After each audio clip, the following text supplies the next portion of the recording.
Welcome to Retro Reads, where timeless mysteries come to life. Today a new case awaits, full of twists, secrets and thrilling revelations. Settle in, relax, and let the adventure begin. Let us know in the comments where you're listening from and at what time. Let's get started and dive into this unforgettable story. It was one of those spring mornings when Manhattan pretends to be Paris until you open a window. Nero Wolfe, however, wasn't concerned with the outside world. He was deep in his orchid room, frowning over a rare Paphiopedilum that had taken it upon itself to bloom unevenly. I was on my third cup of coffee in the office, grateful the morning was uneventful. That was, of course, before Fritz Brenner interrupted the ritual. Now let me make it clear, Fritz does not interrupt orchid time, not even if a souffle collapses or the building is on fire. So when he appeared at the glass door, pale and unshaven mind you, I knew something had either burned, died, or been ruined in the kitchen. Wolfe, without turning, issued a grunt. Fritz, ignoring protocol, stepped inside. "Please," he said, voice tight. "Mr. Wolfe, I must speak to you." Wolfe's eyebrows moved half a centimetre, a seismic reaction by his standards. He did not speak, but I saw the shears tremble slightly in his hand. Fritz never looked at me. His gaze was fixed squarely on Wolfe. "It is a matter of honour," he said. "Culinary honour." Wolfe finally turned, and I watched as he placed the shears on the table, precisely. "Then let us go," he said, "and examine the battlefield." We returned to the dining room, where Fritz, for once, did not offer coffee. Wolfe lumbered into his chair with a groan of protest that was more intellectual than physical. I took my seat across, notebook in hand, though I suspected we wouldn't need it. Fritz's tone had the flavour of a confession, not a report. "It was last night," he began, hands folded as if in penance. "A private tasting event. 5 courses, 5 chefs, 1 critic." Wolfe looked up. "You cooked?" "The first course only," Fritz said. "A chilled consomme with spring herbs. But it was not mine that killed him." "Whom?" Wolfe asked curtly. "Leonard Darnley." I whistled, low and involuntary. Darnley was the food critic whose pen had condemned more restaurants than the fire department. If he died mid-meal, there would be as many suspects as salt shakers. "He collapsed between the 3rd and 4th course," Fritz said, voice wavering. "Not publicly, he excused himself, but he never returned. Later they said he was dead before dessert." Wolfe's eyes narrowed. "And you believe your course is exonerated?" Fritz nodded, almost pleading. "I tasted everything. I know it was not mine." Wolfe leaned back and folded his arms across the vast acreage of his chest. "Did they say what killed him?" Fritz hesitated. "Not yet, but the implication is clear." Wolfe closed his eyes. "Implication," he said, "is a toxin of another kind." Normally, by that time, Fritz would have been fussing over Wolfe's breakfast tray. 3 eggs, scrambled in butter, and half a carafe of beer. Instead, he was pacing like a defendant awaiting a verdict, and Wolfe was refusing nourishment, which put the day firmly in the realm of the bizarre. I took advantage of the silence to inject some levity. "Well, if nothing else, it's a reminder that fine dining carries risks. Personally, I've always found comfort in the honest violence of a hamburger." Fritz winced. Wolfe ignored me. "You assisted in preparation of the other courses?" "No," Fritz said quickly. "Each chef prepared their own. I only observed, except during the 3rd course." Wolfe's eyes opened. "Ah." "I was in the pantry for a moment. The sauce needed something. Nomi Rizzo was—" He stopped. Wolfe did not press, yet the weight of his silence pressed enough. Fritz fidgeted. "I did not see anything, only sensed tension." I leaned back. "Tension in a kitchen? I'm shocked." Fritz shook his head. This was different. "Mr. Wolfe, if you will not do it for me, do it for the profession, for cuisine itself." Wolfe's gaze dropped to his untouched napkin. "I detest public spectacles," he muttered, "and even more, poisoned food." Wolfe rarely needs a motive to engage, mere curiosity suffices. But there's a certain kind of offence he cannot ignore, the desecration of food. When he learned that Leonard Darnley, scourge of New York's gastronomic elite, had collapsed between the third and fourth course, something stirred behind his scowl. "The timing," he said slowly, "is suggestive." Fritz looked hopeful. "Yes?" "Yes," Wolfe replied, of deliberation.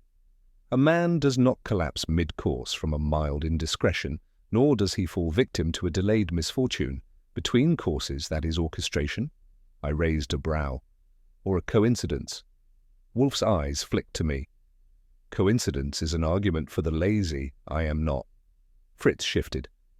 "The third course was a duck confit with a reduction sauce. Nomi Rizzo prepared it. She was agitated." Wolfe turned to me. "Get the names of the chefs, the full menu, ingredient lists. Speak to this Rizzo and bring Saul in, quietly." I scribbled. "Anything else?" "Yes," Wolfe said. "Bring back the truth. Or a lie convincing enough to unravel." With that he reached for the napkin once more, then dropped it. "No breakfast." I nodded. "Then it's official, we've got a murder." Wolfe murmured, "Worse." I waited. He opened one eye. "A murder with sauce." It didn't take much more than Wolfe's glance toward the telephone for me to understand that I was being launched into the city's culinary battlefield. I was to gather the who, the what, and the how, names of chefs, menu details, ingredients, and anything else that might have caused a man like Leonard Darnley to keel over between duck confit and a palate cleanser. I began at La Sphere, the site of the ill-fated tasting, a high-sheen, low-warmth temple to haute cuisine. Gavin Sarto, the owner and host of the event, had provided the venue and selected the chefs. According to Fritz, each course was prepared independently. No collaboration, no shared prep, just 5 egos jockeying for praise on one long plate.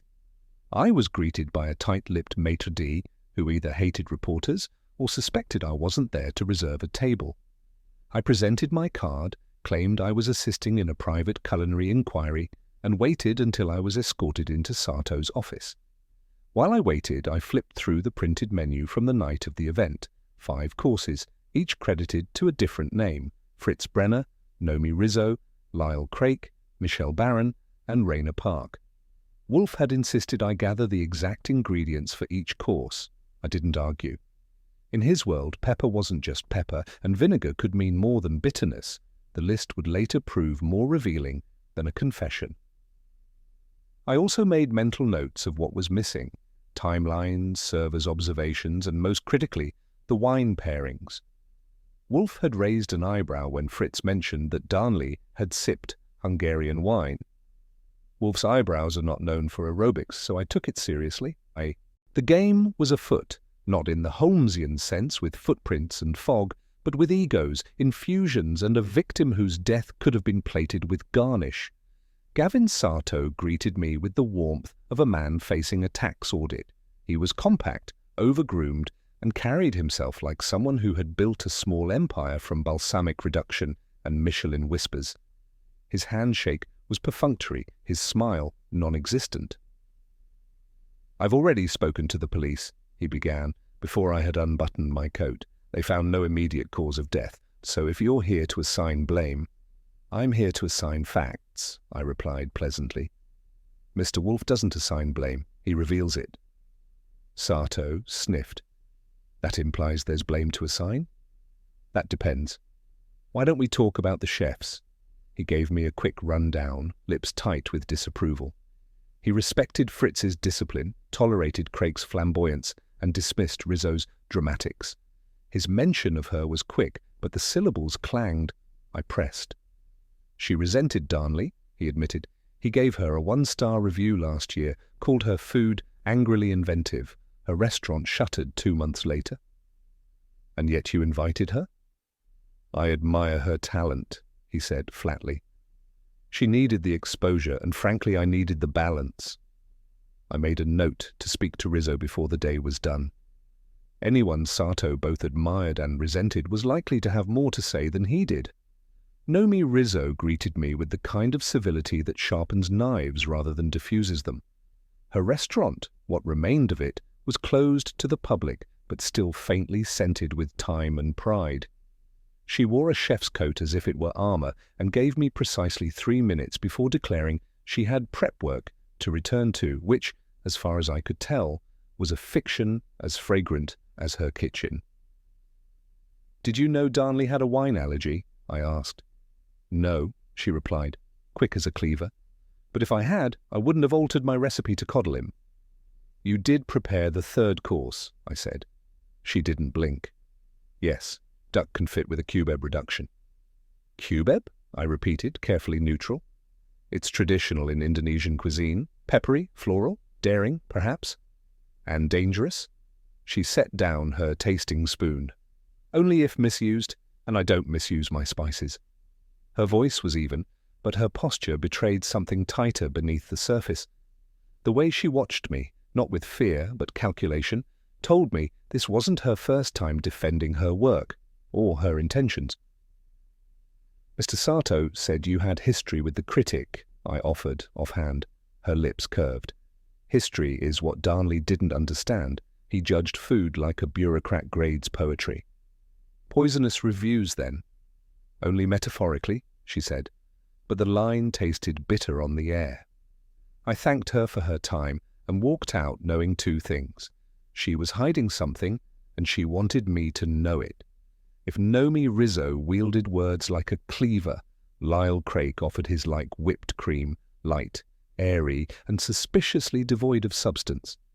His corner patisserie was tucked into a neighborhood where sweetness was currency, and his pastries, I had to admit, were good enough to distract from murder. He greeted me with flour on his cuffs and a grin that seemed permanently affixed. "You must be Mr. Goodwin. I've been expecting someone sharp enough to slice a millefeuille without collapse." "I'm more of a pie man," I said, "but I manage." We talked over espresso and almond tuiles, his idea, not mine. He recounted the tasting evening in a breezy, enthusiastic tone, the kind used to describe weddings where one didn't know the bride or groom well. He described the tension among the chefs with dramatic flair, calling Nomi a volcano in an apron, and Sato more conductor than host. "Did you know Darnley?" I asked. "Only professionally," he said.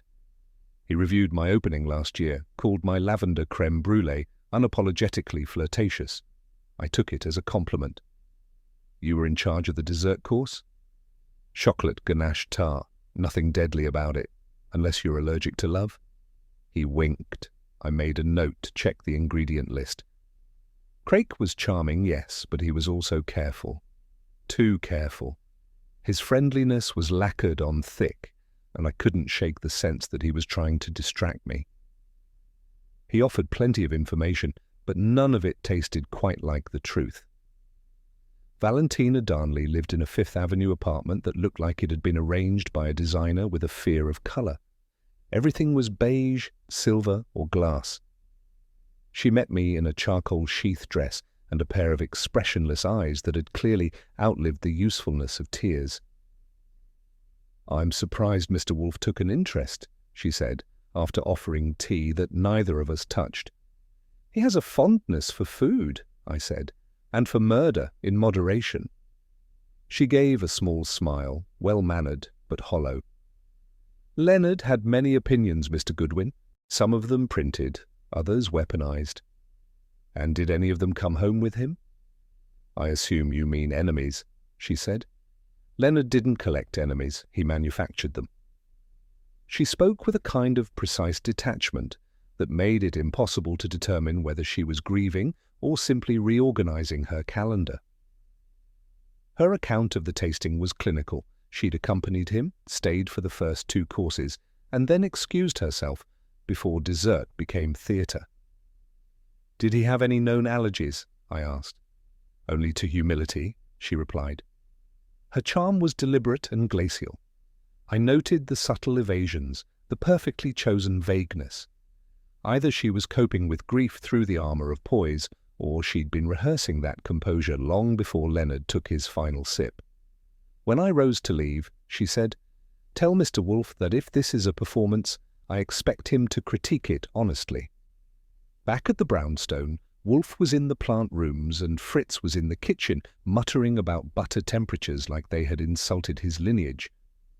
I updated Wolfe with the accounts I'd gathered, and he nodded precisely once at the mention of cubeb pepper, a flicker of interest passing over his face. "Saul," he said, without looking up from his orchid spritzer, "is to locate the sous chef. Name?" "Thomas Gregor," I supplied. "Rizzo's assistant. He left the event abruptly and hasn't been seen since." That implies flight, which implies guilt, or at the very least discomfort. "He could be hiding from her," I suggested. "Rizzo doesn't exactly radiate comfort." "Locate him." I phoned Saul and gave him the assignment. He didn't ask questions, which is how I know he found it interesting. Meanwhile, I took a stroll back to La Sphere, ostensibly to ask about kitchen access, but really to snoop. In the pantry, I found a locked cabinet that had been hastily resecured with string and a button. Inside, on the top shelf, was a half-used bottle of white truffle oil. Its cap had been tampered with, scratched, cracked, and crooked, like it had been opened and reclosed too many times. Truffle oil isn't lethal unless you're financially allergic. But Wolfe would be interested, especially since this bottle bore no distributor label, just a faded foreign stamp I didn't recognize. Back at the house, I placed it on Wolfe's desk without comment. He examined it, sniffed it once, and said, "This, Archie, is either the beginning of clarity or the deepening of mire. Either way, it stinks. When Saul Panzer says he'll find someone, the only question worth asking is how soon." He called the brownstone just after lunch to report he had located Thomas Gregor holed up in a third-floor walk-up in Astoria that smelled faintly of garlic, fear, and unpaid rent. "He's not drunk," Saul said. "Didn't look like he's been drunk since the night of the tasting, but he's scared." Wolfe, who had resumed his seat in the office, turned from the dictionary he had been inspecting and said, "Bring him."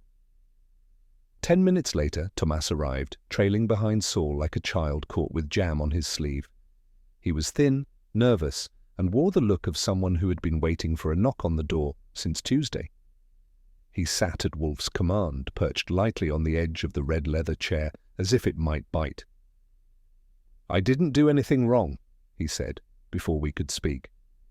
"I didn't touch the food. I left early. They said I was drunk, but I wasn't. Chef Noemi just told me to go." Wolfe steepled his fingers. "Why?" "I don't know. She was acting strange. She told me to clean up the sauce station and then go home. She didn't yell, but her eyes looked set." Wolfe gestured toward me. "And the wine?" Thomas blinked. "The wine? You were seen speaking to the sommelier before Darnley arrived." "Oh, that," he said. "I was just asking about the pairing. I didn't touch anything." "And yet," Wolfe said mildly, "you fled." Thomas dropped his gaze. I knew something was wrong, not just with her, with the whole night. It felt planned. Wolfe's eyes narrowed, just slightly. "You are not the architect, Mr. Gregor, but you may be the blueprint." Thomas dismissed. Wolfe turned his full attention to the dossier I had assembled from the kitchen records and supplier logs. His eyes paused midway down the ingredient list for the third course and held there like a needle finding its groove. "Cubeb," he murmured. "Substituted for black pepper," I said, sliding over the supplier's invoice. "Unusual, but not unheard of." "Unheard of? No," Wolfe replied. "Unwise, yes. Cubeb pepper has a distinct resinous quality. It overwhelms subtle flavors unless handled with surgical precision. Miss Rizzo is capable of such restraint." "According to Fritz," I said. "Yes. But she didn't mention it when I asked about the sauce." Then she omitted deliberately, "It is not a seasoning one forgets." He turned the invoice around and tapped the supplier's name. "This is not her usual sauce. Number I checked. A former restaurant used a different importer entirely. This one specializes in small batch Southeast Asian stock." Wolfe grunted, which in his native dialect meant progress. He pushed his chair back slightly and addressed the ceiling. "Cubeb, in isolation, is not fatal. But when paired with certain tannins, particularly those found in Hungarian Bikovere, it can produce a reaction in those with a predisposition. Leonard Darnley had such a condition. I blinked. You're saying it was intentional, that she knew exactly what wine he'd drink?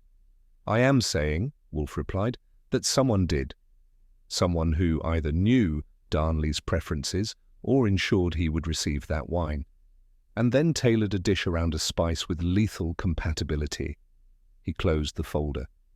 This is no longer a question of culinary misjudgment. It is design. Wolfe had not left his chair in 2 hours, which by his standard was practically athletic exertion. He was entirely consumed, mentally at least, by the culinary puzzle now before him, and I could see the lines of logic arranging themselves across his brow like pieces of a chessboard. This is no accident, he said at last, not carelessness, not culinary bravado. The cubeb pepper was chosen. For what? I asked, though I already knew he had an answer chambered like a shell. For its unique properties. Cubeb contains an essential oil, cubebin, which, when interacting with high tannin wines, particularly those with phenolic density, can induce acute reactions in susceptible individuals. Hungarian Bikovere is one such wine, robust, earthy, and precisely what Darnley was served. I leaned back. That's not something a casual cook would know. Correct, he replied. But a chef who dabbled in global spice profiles, who had been publicly scorned by Darnley, and who was desperate for redemption might very well study such pairings, especially if they offered a final word. Still, I said, how could she guarantee he'd drink that wine? Wolfe's eyes flicked to mine. Because he always did. Leonard Darnley had a signature indulgence. He once wrote that a proper tasting was incomplete without a glass of Hungarian bull's blood to cleanse the palate of mediocrity. A sommelier would read that as scripture. He reached for the bottle of truffle oil I'd retrieved. This tampered bottle may be a distraction, Archie. A red herring in olive oil. But the cubeb, this is the signature. Then Nomi Rizzo? He closed his eyes. I do not yet accuse, but I infer. An inference, if handled properly, leads to confession. He reopened his eyes, sharp now, the chessboard forming fully. Find out who ordered the wine. As Wolfe had predicted, the sommelier from La Sphere confirmed that the wine was not chosen by chance. It had been requested, days in advance, by a third party who had offered to sponsor the pairing. That sponsor's name wasn't disclosed on record, but the payment came from a private account. With a nudge from Saul and a few hours of tracing, the account belonged to none other than Leonard Darnley himself, or rather, Valentina Darnley. I returned to Fifth Avenue, greeted once again by silver, beige, and a scent that might have been lilac or powdered indifference. Valentina opened the door before I knocked, which I didn't love. "Mr. Goodwin," she said, stepping aside. "Back so soon?" "I come bearing vintage gossip," I said. "May I?" She gestured toward the same armless chair. I declined tea again. "This is about the wine," I said, and her eyes, cool as brushed steel, flicked for just a moment to the cabinet behind her.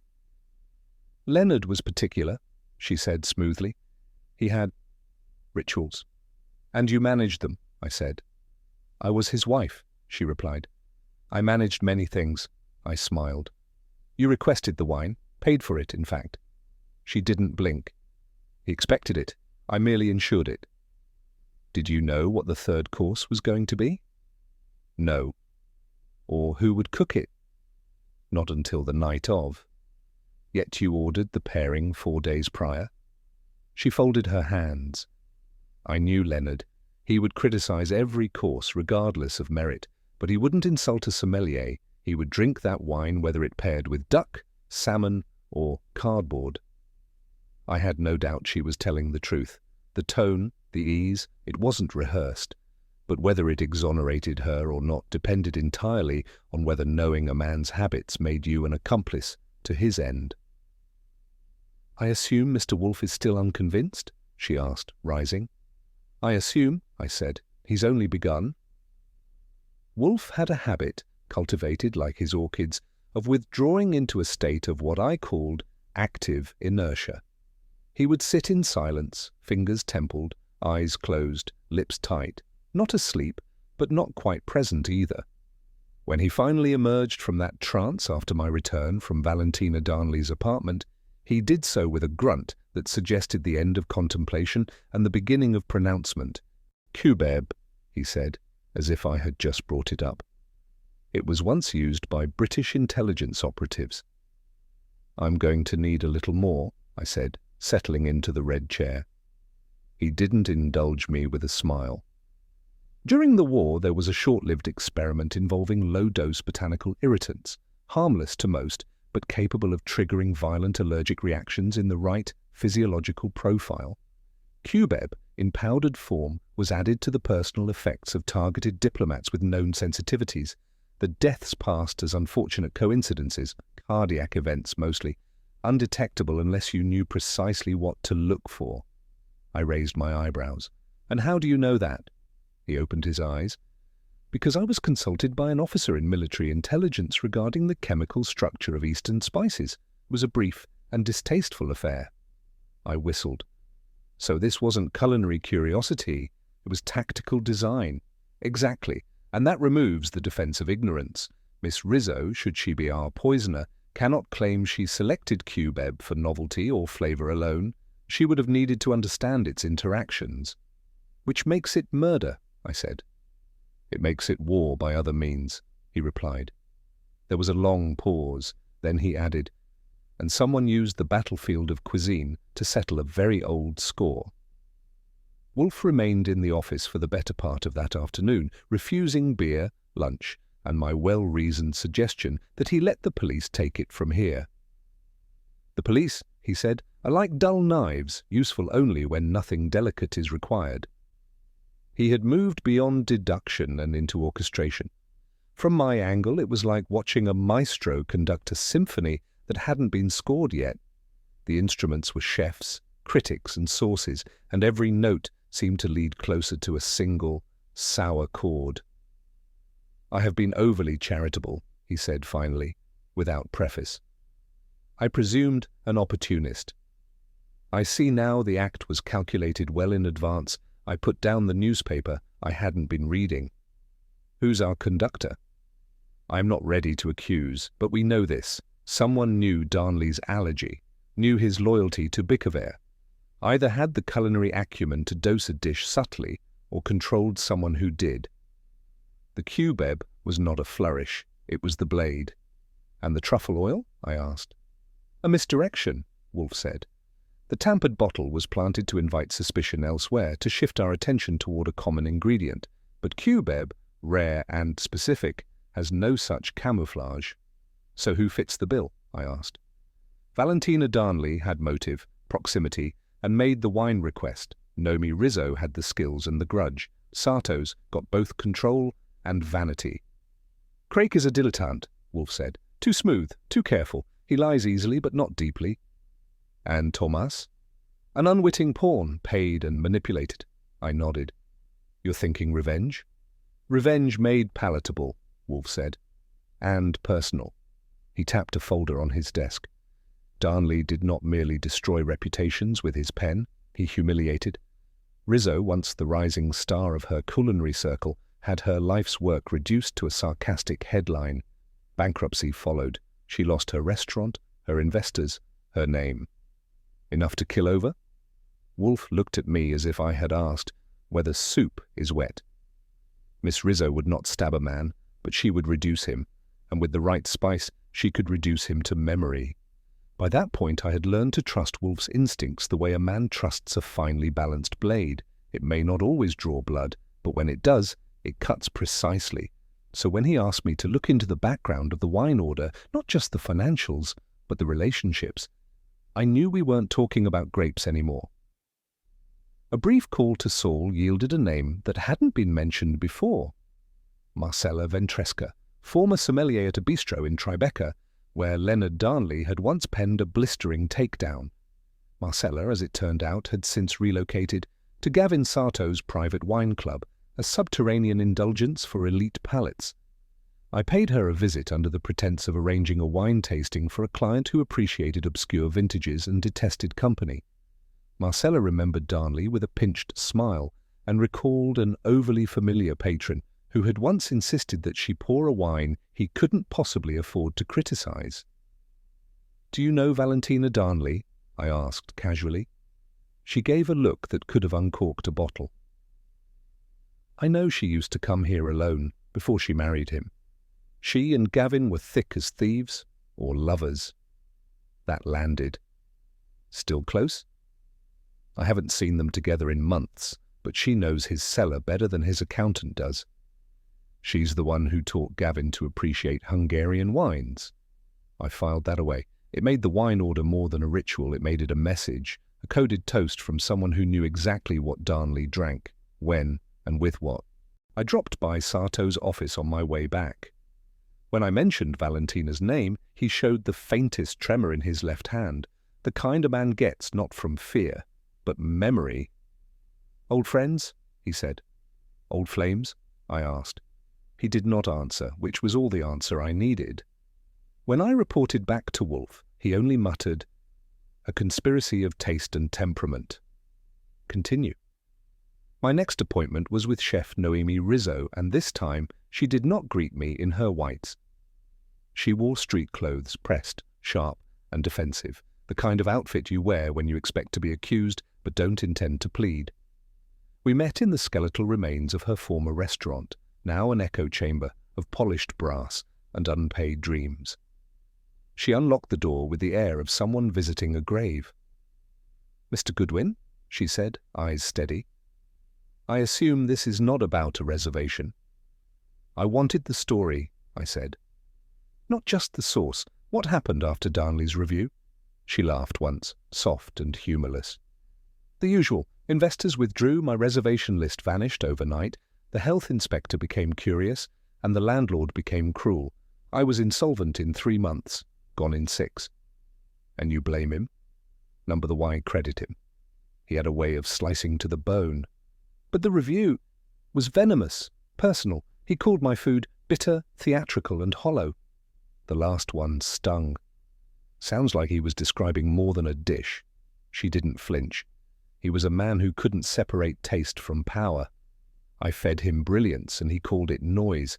He didn't want flavor, he wanted to dominate it. I nodded. "And when Sato asked you to cook for this tasting?" She hesitated. I almost refused, but then I thought, perhaps I could remind him what he discarded. On a plate with cube pepper. Her eyes flashed just once. "It complements duck," she said, "in small doses." I let that hang in the air. The silence was richer than any broth. She turned away. "If you're here to prove I poisoned him, Mr. Goodwin, you'll need more than innuendo. You'll need evidence." "I don't need to prove anything," I said.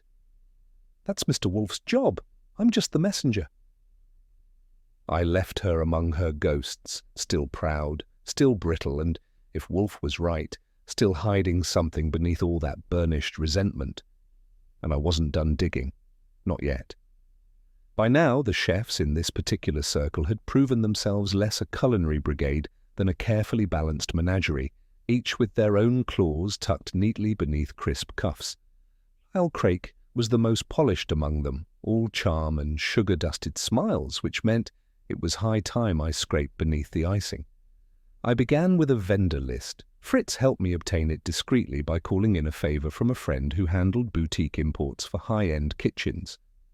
The name that came up again and again was Mauritius Imports, an outfit with a reputation for grey market ingredients, legal in name only and curious in inventory. Their specialty? Exotic botanicals, Timor berries, Votsiperiphery, grains of paradise, and yes, cubeb. Mauritius's New York contact, a wiry man named Velko, operated out of a warehouse in Red Hook. I paid him a visit with my usual card and a smile. After I dropped Wolfe's name, he stopped pretending to polish his clipboard and admitted that yes, he had supplied Lyle Craik in the past, most recently 2 weeks prior to the tasting. "What did he order?" I asked. "Something sweet," Velko said. "And something not." I raised a brow. "Cubeb?" He hesitated. Didn't say it out loud, but he circled it. Velko wasn't a fool. He kept a copy of every client's handwritten selections. He slid Crake's over to me. The handwriting was Crake's, elegant and sharp, and Cubeb was circled not once, but twice, with a small note in the margin. Rizzo's reduction? I thanked Velko, left a tip generous enough to ensure silence, and left wondering just how much of Crake's foppish exterior was real and how much was ganache. He hadn't mentioned the order nor his knowledge of Rizzo's sauce, but this note proved he'd known in advance what was being cooked, at least enough to suspect the presence of Cubeb. Back at the brownstone, Wolfe took the paper, squinted at it, and grunted. "He's clever," Wolfe said, "and curious, a dangerous combination when paired with ambition." "You think he's in it?" "I think," Wolfe replied, "he's either sniffing the air for scandal or salting the wound for effect. Either makes him valuable or culpable." I poured myself a glass of milk. "At this rate, we'll need an extra dining table just to fit the motives." "No," Wolfe said, "we need only one. The question is, who prepared the place card for Darnley?" Saul Panzer arrived just after 8, looking freshly pressed and faintly amused. For Saul, that meant he was either sitting on something good or someone else's secrets had started to crack under his weight.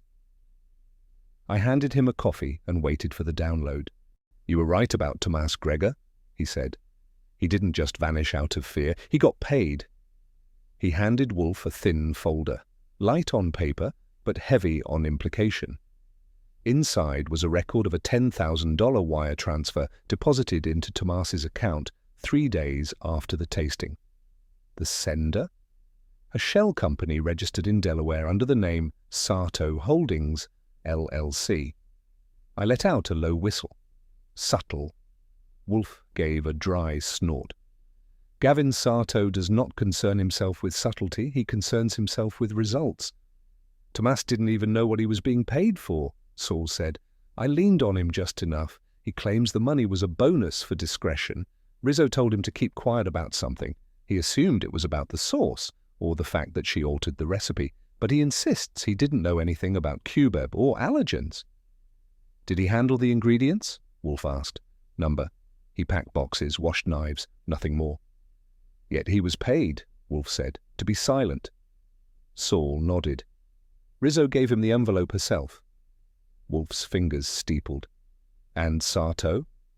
"Denied the whole thing, claimed the LLC isn't his, but the registered agent is his attorney, and I've got the correspondence to prove it." That landed with weight. Wolfe tapped the folder once, as if urging the truth to rise from the paper. "So," I said, "Rizzo's got the motive and the method. Sarto's got the money and the muscle." Wolfe closed his eyes. "We are approaching the moment," he said, "when motive ceases to matter and the orchestration reveals its composer." I opened my notebook. "Then what now?" "Now," Wolfe replied, "we invite them to dinner." And that, coming from Wolfe, meant one thing. Someone was about to be devoured with words. With Saul's folder tucked under my arm, I set out to confirm the last piece of Wolfe's growing hypothesis, the procurement trail of the Cubeb itself. Paper trails, Wolfe liked to say, were like spice trails, subtle at first, but unmistakable if one followed the scent correctly. The warehouse Velko operated out of had one particular luxury Wolfe would have despised: chaos. Crates were half-labeled, invoices handwritten, and the inventory system had all the logic of a soufflé made in a windstorm. Fortunately, I wasn't there to taste. I was there to dig. After some well-placed flattery and the promise that my presence had nothing to do with the IRS, Velko handed me a clipboard with a shipment log. I scanned down the page, and there it was. Cubeb pepper, 100 grams, signed for 1 week before the tasting. The signature? TG. I didn't need a handwriting analyst to match those initials to Tomas Gregor, the kicker. The order was placed under a general kitchen account connected to La Sphere, but marked for special testing, private use.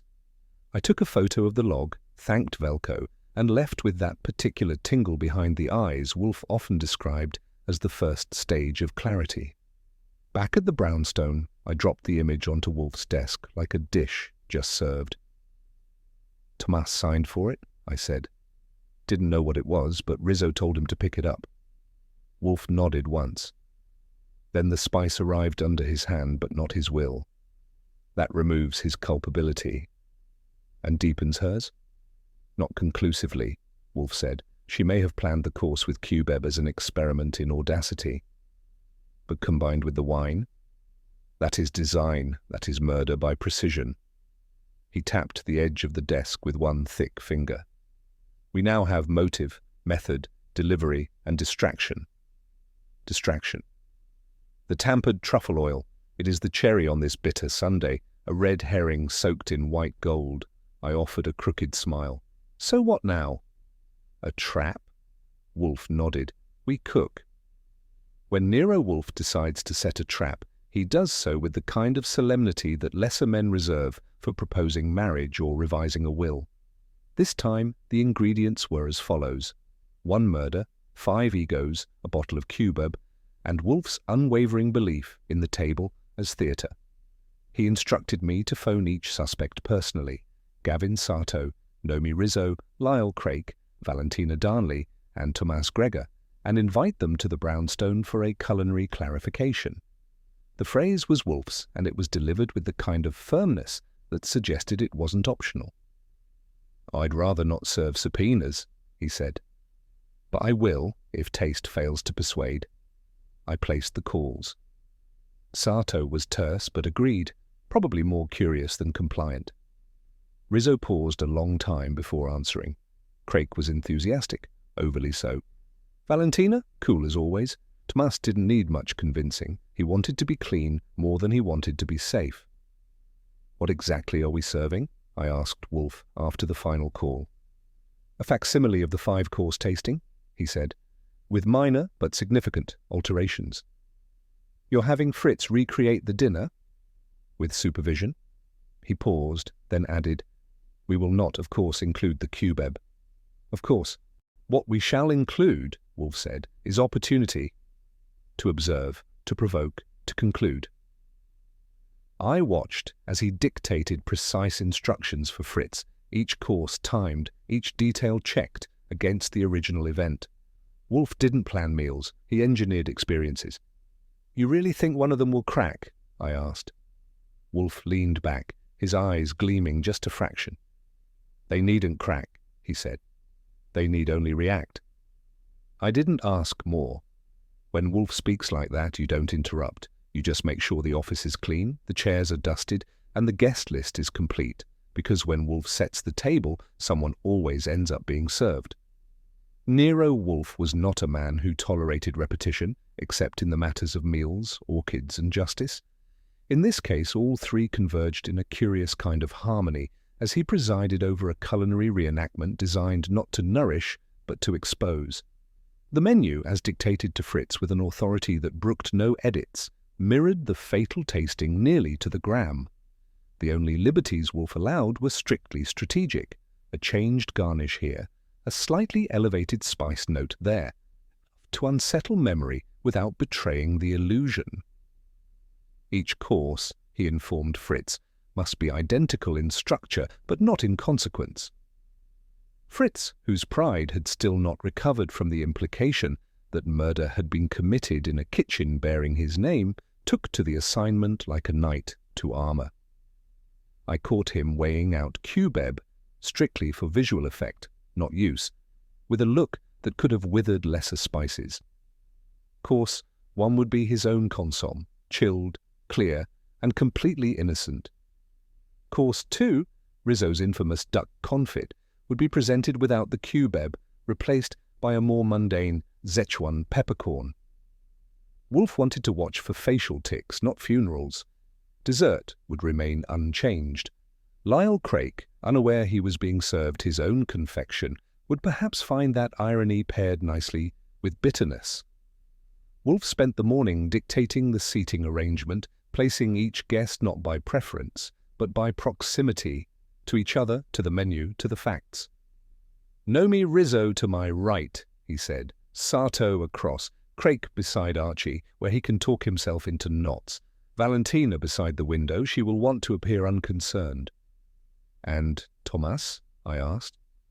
In the smallest chair. Wolfe replied. So he cannot shrink further. By noon, the office smelled like a Michelin-starred tribunal. Fritz moved through the kitchen with the solemnity of a man rewriting history in ladlefuls. The napkins were folded with such precision they could cut. As the clock inched toward 5, Wolfe reviewed every detail: menu, seating, questions, silences. He did not speak often, but when he did, it was mostly to himself. Something about culinary choreography and the art of weaponized hospitality. I fetched the wine, minus the Hungarian bull's blood, and opened a window. Wolfe raised a brow. "We are not here to ventilate, Archie." "No," I said, "we're here to boil." They arrived as instructed, on time, well-dressed, and entirely unaware of what awaited them beyond the scent of duck fat and uncomfortable silence. One by one, they crossed the threshold of Wolfe's brownstone and were escorted by me to their assigned seats like chess pieces being slid into position. Gavin Sarto came first, carrying his usual blend of contempt and cologne. He eyed the table like it was an undercooked tartar. "I assume this is some kind of theatre," he muttered. "You'll be playing yourself," I replied. Nomi Rizzo arrived next, composed in a tailored black coat and a face set like granite. She said nothing as I took her coat. When I offered her a seat, she nodded once, as if accepting a verdict. Lyle Craik, on the other hand, was practically effervescent. "What a marvelous setting," he said, examining the flatware. "I almost feel underdressed." "You are," I said. Tomas followed, hesitant but obedient. He looked freshly shaved and utterly terrified. Then came Valentina Darnley, serene and sphinx-like, as though summoned to a dinner party in a dream she had no intention of waking from. Wolfe greeted them with a nod, not warm, not cold, merely waited, and motioned toward the table. As Fritz emerged with the first course, Wolfe raised his glass, offered a toast devoid of pleasantry, and gestured for them to begin. The first sips and bites passed in silence, but beneath the delicate clinks and murmurs, something simmered. Forks trembled slightly. Napkins were folded and refolded. Rizzo stared too long at the duck. Craik offered compliments like bandages. Wolfe watched unmoving, his eyes doing all the carving. And I waited for someone to flinch. By the time the third course had been cleared, the room had achieved that particular temperature of discomfort which Wolfe cultivated like a botanist tending to rare molds, quiet, pungent, and incapable of being ignored. Fritz had retired discreetly. The wine glasses were half filled, the plates empty, and the nerves full. Wolfe dabbed the corner of his mouth with his napkin and spoke, not loudly, but with that particular weighted gravity that made even the tablecloth seem to pay attention. "Mr. Gregor," he said, "you have been manipulated." Tomas looked up as if hearing his name for the first time. "You signed for a shipment," Wolfe continued. "A small parcel containing cubeb pepper, a botanical rarely used in modern cuisine, and never by accident. You did not question the instruction because it was given by someone you trusted or feared." Tomas swallowed. "Chef Rizzo asked me to deliver it to the kitchen." "Yes," Wolfe finished. "You handled it, but you did not understand its value. That alone exonerates you morally, if not legally, but it is not your fate we are discussing." The table shifted, bodies adjusting, defenses recalibrating. Wolfe turned his gaze to Sarto. "Nor is it yours, though your shell company's payout suggests a well-practiced hand in strategic silence. That may yet interest the authorities." Sarto opened his mouth but shut it just as fast. "The question is," Wolfe continued, "who intended the cubeb to interact with Bicaver? A pairing which I assure you was no coincidence." He let the words settle, then turned back to Tomas. "You were the courier," he said gently. "But the recipe, the manipulation, and the consequence, those belong to someone else." Tomas glanced at Rizzo. And in that glance, subtle and stammered, Wolfe found his confirmation. Rizzo had not spoken since the soup course. She had eaten sparingly, her knife never once touching the duck, her hands folded like a prayer on the linen. Now, she did not move. Wolfe pressed on. Miss Rizzo, your career was dismantled by one man's cruelty masquerading as critique. Leonard Darnley didn't simply review your food, he eviscerated your character, your aesthetic, your purpose. He turned your restaurant into a cautionary tale. You lost your name, your standing, and your future. He paused, let the words infuse the room like steam off broth.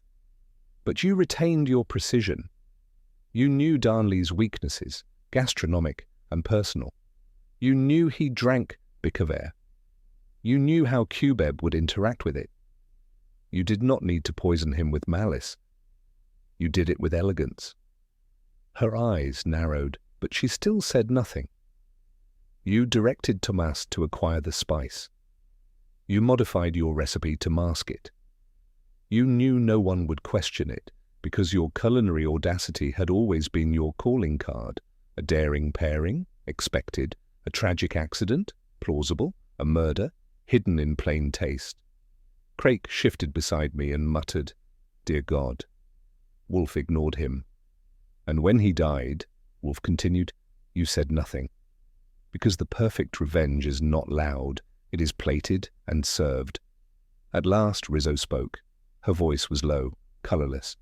"You can't prove that." "No," Wolfe said. "But I do not need to. I must only reveal it. What follows is up to the law." She turned her gaze to me, and for a moment I saw what Fritz must have once admired. Poise, power, perfection. Then it was gone, replaced with a mask, cracked only by the faintest flicker of regret. "I fed him what he deserved," she said. "That was all." Wolfe shifted his weight and reached for his glass. "Then you are both chef and executioner." The silence that followed was not awkward. It was complete. The trap had closed, not with a clang, but a whisper. Wolfe did not rise, he rarely does, but the weight of his gaze shifted now, away from Rizzo's icy confession and on to the man seated directly across the table, whose posture had not altered since the consommé. "Mr. Sato," Wolfe said, as if delivering the opening line of a new performance, "we must now address the matter of taste, specifically your own." Gavin Sato offered a brittle smile. "I have many opinions, Mr. Wolfe, but none regarding murder." "On the contrary," Wolfe replied, "you had an opinion so strong it translated into silence. Silence purchased, silence postured, and ultimately, silence preserved." I watched Sato stiffen, just slightly. His spoon clinked against porcelain, and he didn't bother to steady it. "You received word of what had happened, if not before the final course, then immediately after," Wolfe continued. "You knew the Cubeb had been procured under your roof, using your accounts, delivered by your employee. You knew Rizzo had the skill and motive. But I had no knowledge of the wine," Sato said flatly, "nor its effect." "Perhaps," Wolfe said. "But once Darnley collapsed, you did not investigate. You did not protest. You deflected. And then you paid Tomas to forget." Sato's silence stretched out, long and taut. "You protected her," Wolfe said, "not from guilt, but from consequence. And in return you were offered something. A stake, perhaps, in her second act, a partnership in exile, a fresh restaurant built on redemption and discretion." Still, Sato said nothing. But the colour in his face had changed, drained just enough to show the outline of the truth behind it. "You did not poison Darnley," Wolfe said, "but you ensured the story ended with indigestion, not indictment." At that, Sato looked up. "She deserved a second chance." "No," Wolfe said coldly, "she deserved restraint." The room did not erupt. That's the thing about Wolfe's finales. They don't explode, they settle. The confessions aren't shouted, they echo. And when justice arrives, it comes not as retribution, but as resignation. Wolfe let the final course remain uneaten, a silent marker of where appetite met accusation. "I have no interest in spectacle," he said, addressing the table, "nor do I relish public disgrace, though some of you may have earned it." Rizzo stared ahead, unmoving. Sato shifted, but said nothing. Craik, subdued for once, looked as though he regretted every flamboyant garnish he'd ever applied. Valentina Darnley maintained the expression of someone who had witnessed both the crime and the judgment, and still hadn't decided which disturbed her more. "I have offered no proof admissible in court," Wolfe said, "only deduction, testimony, and the subtle betrayals of taste and silence, but you have confirmed what I needed." He looked at Saul, seated quietly near the door. "Tomas Gregor," Wolfe said, "acted under orders. He will receive immunity, and my man will ensure he is not made the scapegoat of a crime he did not understand." Saul gave a single nod. That was more than a promise, it was a contract. "As for the rest," Wolfe continued, "this can remain between us, provided you each honor the unspoken bargain." Craik opened his mouth to ask what that bargain was, but Wolfe raised a hand. "You will not speak of this dinner. You will not seek to reclaim lost reputations with embellished tales or printed rebuttals. You will disappear from this incident like seasoning in a stew, present but unnamed." Sato gave a bitter smile. "And if we don't?" "Then I speak," Wolfe said, "and the city listens." That was enough. The guests left one by one, muted, stripped of their pretense. Only Fritz entered afterward, quiet as ever, to clear the plates. Wolfe didn't eat, neither did I. I poured us both a glass of the wine that had not been served, Bordeaux, not Bicaver, and sat opposite him as he finally exhaled.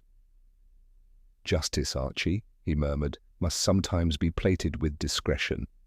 I raised my glass, and served cold. 2 evenings later, the dining room of the Brownstone was once again the site of a 5-course affair, but this time with no guests, no accusations, and no trace of Q-Beb. Just Fritz, in full command of his sanctuary, and 2 diners, one large, one lean, both with appetites recently suppressed by poison and pretense. "Perfectly balanced," Wolfe said after the first spoonful of consomme. "You have recalibrated the herbs." Fritz, beaming beneath his usual reserve, replied only with a nod and a refill of the wine. Each course arrived with elegance and precision, identical in name, but improved in spirit. The duck confit was rich without being arrogant, the dessert understated and satisfying. Wolfe ate slowly, eyes occasionally closing, not from fatigue, but focus. He was tasting, yes, but also releasing. A burden had lifted, though he would never say so aloud.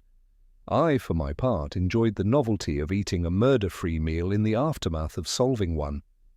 It didn't happen often. Most of our cases ended in indigestion, one way or another.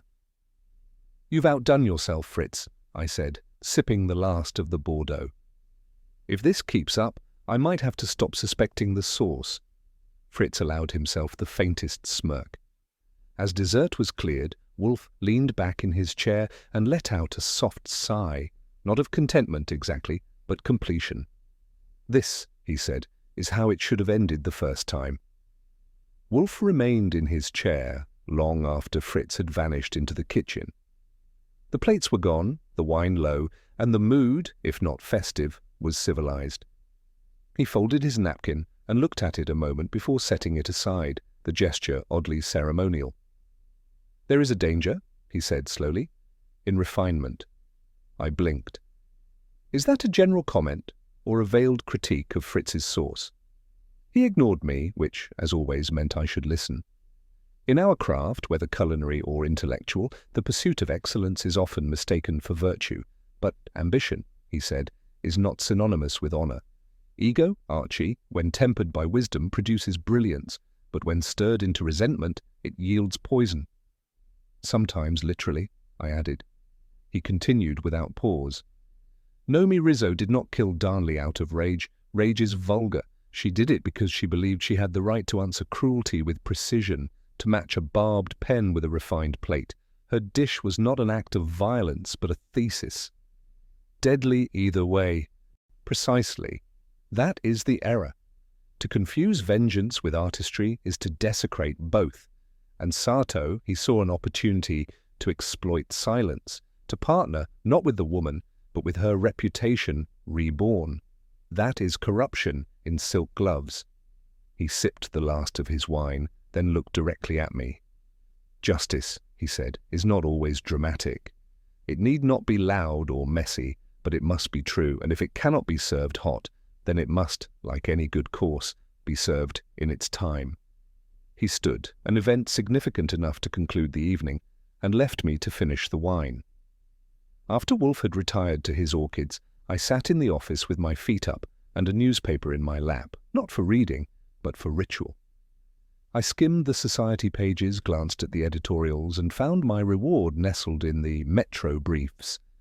Apparently, a curator at the National Gallery had been found dead in a locked gallery with an antique brooch clenched in his hand. No witnesses, no forced entry, and no sign of the missing Caravaggio. I folded the paper and chuckled. So much for peaceful digestion. Another case, surely. Another call, probably.